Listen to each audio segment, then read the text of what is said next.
why is there such a strong emphasis on families in the Mormon Church? I guess that doesn't really have to do with a Latter-day Saint upbringing, but like, families are freaking the building block of society. If you mess up the family, society crumbles to the ground, which is happening right now. I won't get on that soapbox.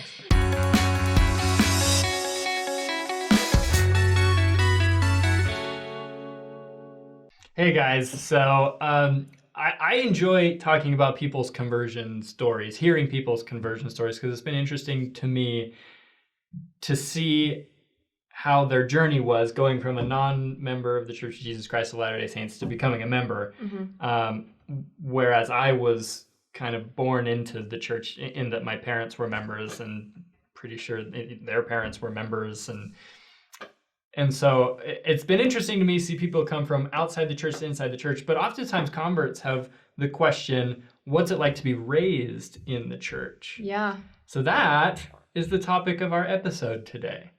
It's going to be a good one. I'm excited. My parents are both active members in the church to this day, and that has been consistent my entire life. And my dad's parents were also members. In fact, my grandpa talks a lot about how we have a lot of pioneer heritage that came over from Europe and crossed the plains with some of the early prophets, and that's something that we're very proud of in our family and of our family history. And then on my mom's side, her mother joined the church and was a convert from, I believe, a Methodist church. And it's really interesting to hear that story because she was so skeptical about the church and had heard the worst things, and then met my grandpa and he was kind of cool, and she thought that he had some great qualities. So she started meeting with the missionaries and decided that she loved it and that it made sense to her. And so she joined, and then so all active members my entire life. And so I was very much raised in that. And I don't know about you.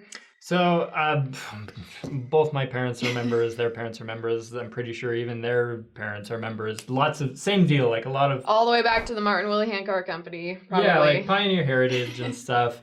But I also think that like outside the church looking in, it's easy to think like, oh, being raised in the church is like this, right? And like it's this one thing.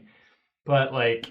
You're not raised by the prophet. You're not raised by your bishop. You're raised by parents, right? And they're imperfect, and they're all different.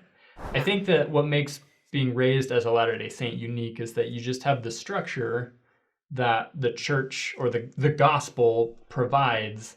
Because it is very step by step. At this age, this happens.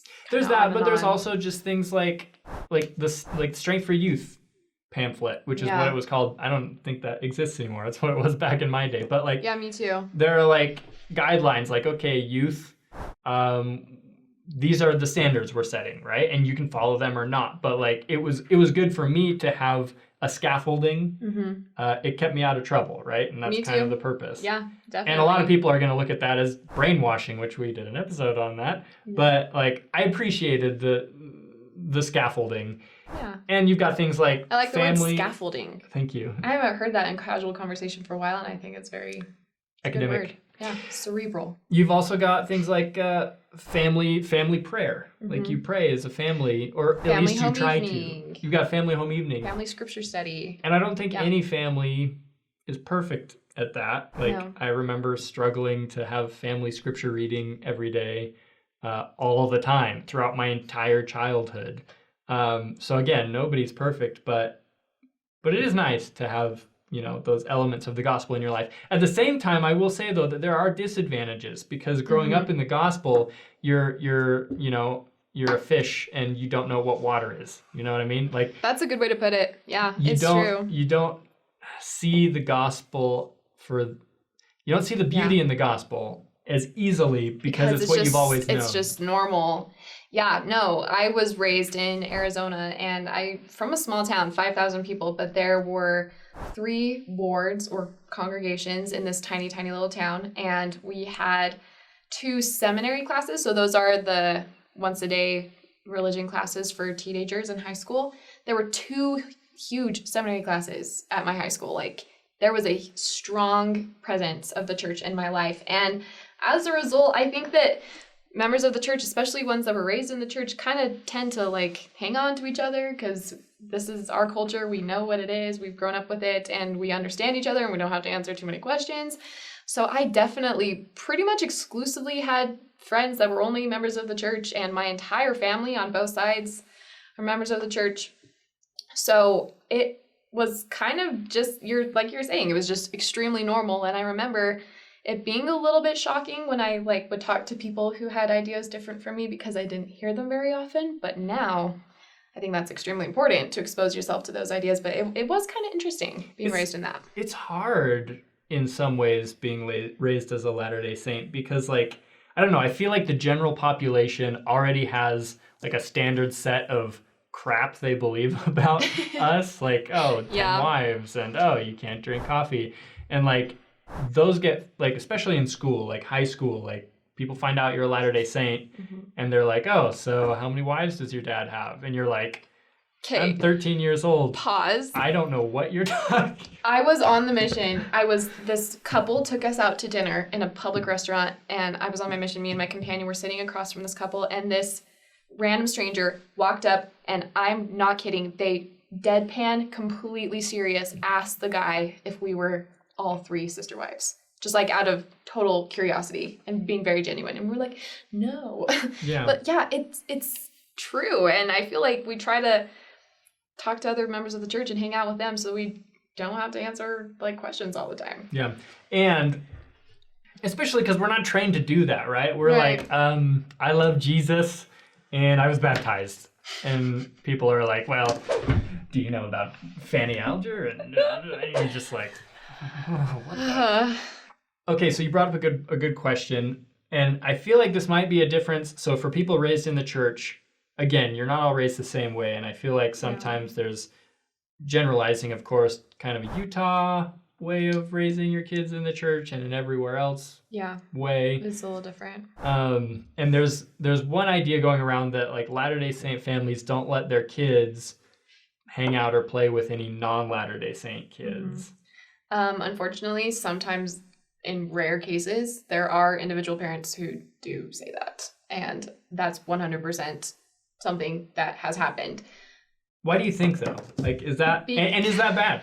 Because I think that the parents want their kids to have like-minded moral influences, and they're scared that their kids are going to be corrupted by like other children. I think as a parent, which neither of us are, so we really have no authority on this, but I will propose this idea. It's not like, okay, you're only going to hang out with Latter-day Saint kids and never with these kids because they're going to corrupt you. Like, I feel like as a parent, hopefully you would take it on a case-by-case basis. And like, because of course you care about who your kids are hanging out with. Because good friends are important, right? No, you're right. So like, I feel like you should say, okay, my child is going to wants to go hang out at this friend's house. Who is this person? What do they believe? What are their standards in their family type of thing? And you know, if they are Catholic just because they believe differently than you doesn't mean they shouldn't hang out. But like, you need to, like, a lot of my friends growing up were not members of the church. And they were awesome, you know? Exactly. And they're missing out on the chance to meet awesome people who are different from them. Okay, so true story from my life. When I was in high school, there was this family that moved into our stake, our group of congregations. If you're not familiar with what a stake is, they came from Utah, I believe, and the daughter in that family was around my age and was in the high school with me, and they freaked out because, I mean, there were pregnant people in the high school, right? Like, that's not, it's sad, like, it's a sad thing, but it's not necessarily weird outside of Utah. It's probably normal in Utah now at this point. But like, anyways, they were exposed to this different environment where they were like so afraid that their child was going to be corrupted or whatever. But I'm pretty sure they hightailed it back to Utah because they couldn't have their kid in that kind of environment, which I get the concern over environment, but like, you have to, like, it's this principle of like immunization kind of, right? Like, you don't want to purposefully put yourself in bad situations. At all costs. But you have to, this is the world, right? Like, you have to And it Grow stems some from thick the skin. incorrect notion that ignorance is bliss or ignorance is protection, that my child is going to stay in the gospel and adhere to these principles that the parents love so much probably and want their kids to believe in. If they learn about anything else, that's going to crumble. And they say, okay, for that reason, ignorance is bliss. Here's the thing, knowledge is always power. Knowledge and wisdom is the real power.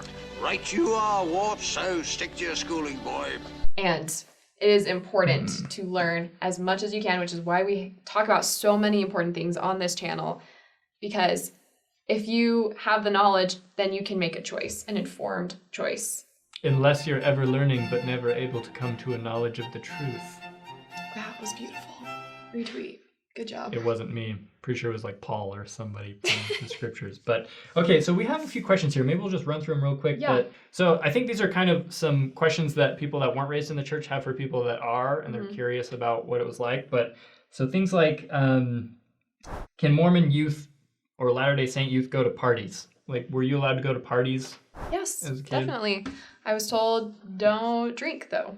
Yeah. And I didn't really have an interest in going to parties because I just wanted to be a good kid. So Yeah. I went to parties all the time. And of course, there's that, like, if there's going to be alcohol there, probably Yeah. don't want to go. At least that was kind of Yeah, that was kind of our rule. And Which, if you're in high school, like you let me know who you're with. drink alcohol anyway.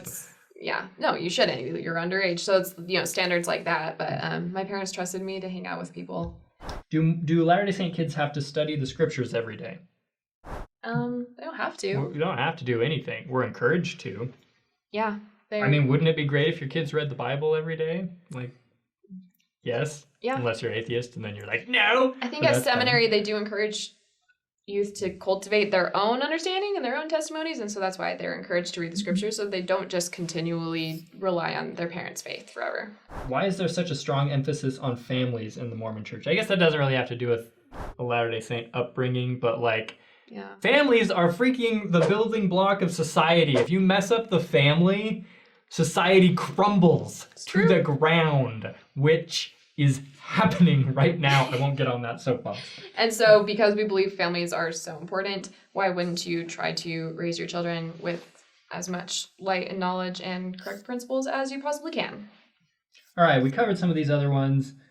Let's talk about this one. Are Latter-day Saints allowed to watch anything other than like Jesus videos on Sunday? Thankfully, yes. Which you should know by now with all the movie references we make on this show. I think that specifically on Sunday, we try to like keep the Lord in mind, but that's up to every single person. I know families that watch football and movies. I know families that only like really watch church videos, and it's kind of up to your discretion. I guess that's true. It is subjective. Some families are more strict than others, but like the church definitely isn't like, only show them this set of 10 films.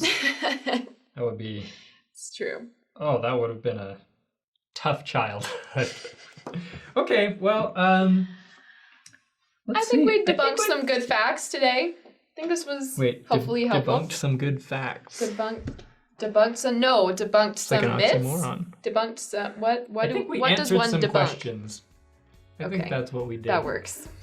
Yeah. Debunked your questions. Oh. But these are good questions. It's hard to, like, when you're a fish in the ocean, it's hard to recognize the water. So if there are other questions that you guys have that we didn't get to, please let us know in the comments, and maybe we can elucidate them a little bit. We can debunk them. Yeah, we can debunk your questions. Well, guys, thanks so much for watching. We appreciate you coming and interacting with us in the comment section. If you do have any questions, like David said, please ask them, and don't forget to like and subscribe, and we'll see you again soon.